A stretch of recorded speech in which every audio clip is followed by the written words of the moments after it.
Hello friend, तो आप लोगों को मेरे यूट्यूब चैनल पर स्वागत है। जैसा कि हमने पिछले वीडियो में पढ़ा कि ऑपरेटर क्या होता है, ऑपरेटर कितने प्रकार के होते हैं और उसको मैंने एक्सप्लेन किया विथ इन एग्जाम्पल और विथ प्रोग्राम के साथ। तो आज हम लोग एक नए टॉपिक को कवर करने वाले हैं जो हमारे प्रोग्राम में बहुत ही इम्पोर्टेंट टॉपिक है, ठीक है।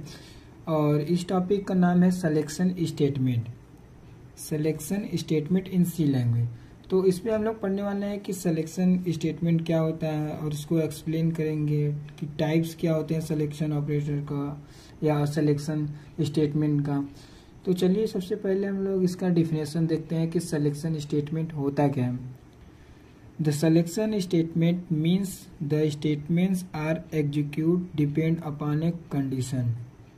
यानी कि इसका कहने का मतलब है कि जो सिलेक्शन स्टेटमेंट होता है उसका मतलब होता है कि स्टेटमेंट्स यानी कि एक या दो से अधिक स्टेटमेंट्स, ठीक है, जो कि एग्जीक्यूट करते हैं depend on a condition.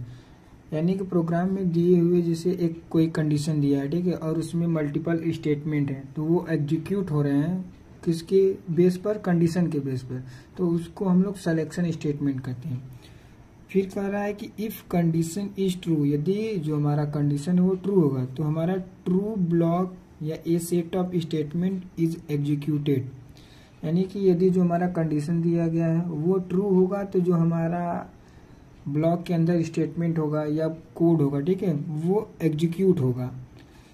Otherwise यदि फॉल्स होगा, कंडीशन फॉल्स होगा तो हमारा क्या होगा कि वो ब्लॉक जो होगा एग्जीक्यूट होगा, यानी कि दूसरा ब्लॉक जो रहेगा वो एग्जीक्यूट होगा। यानी कि सीधे भाषा में कह लीजिए कि ये कंडीशन के बेस पे होता है। यदि कंडीशन हमारा ट्रू रहेगा तो स्टेटमेंट एग्जीक्यूट करेगा, यदि कंडीशन फॉल्स रहेगा तो दूसरा स्टेटमेंट एग्जीक्यूट होगा। तो हम लोग पढ़ते हैं कि कितने प्रकार के सिलेक्शन स्टेटमेंट होते हैं।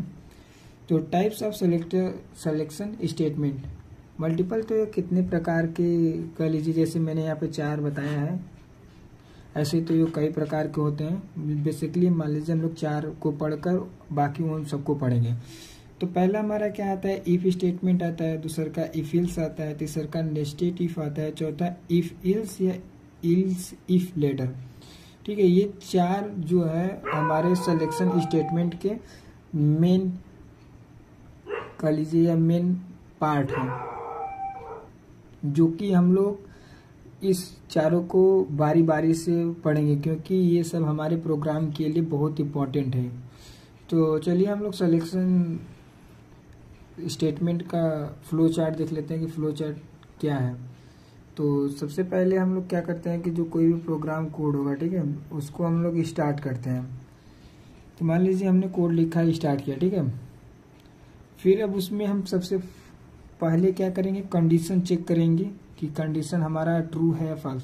यदि हमारा कंडीशन ट्रू रहेगा तो स्टेटमेंट जो होगा एग्जीक्यूट होगा, ठीक है।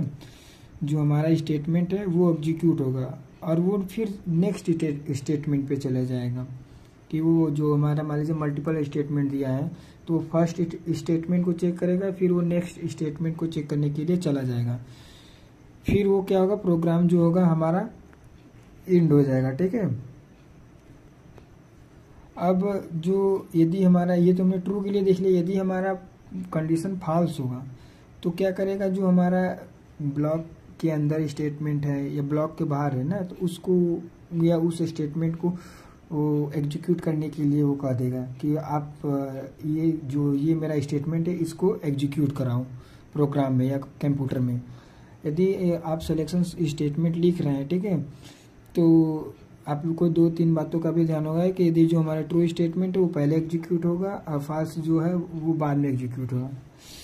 तो यदि वीडियो अच्छी लगी हो तो चैनल को लाइक एंड सब्सक्राइब जरूर करें। और हम लोग नेक्स्ट वीडियो में पढ़ने वाले हैं कि इफ स्टेटमेंट क्या है, उसके फ्लो चार्ट क्या है, उसके सिंटेक्स क्या है, कैसे इसका इस्तेमाल करते हैं अपने प्रोग्राम कोड में, उसको हम एग्जाम्पल के साथ बताएंगे। यदि वीडियो अच्छी लगी हो तो चैनल को लाइक एंड सब्सक्राइब जरूर करें और कमेंट ना भूलिए करना, ठीक है। धन्यवाद।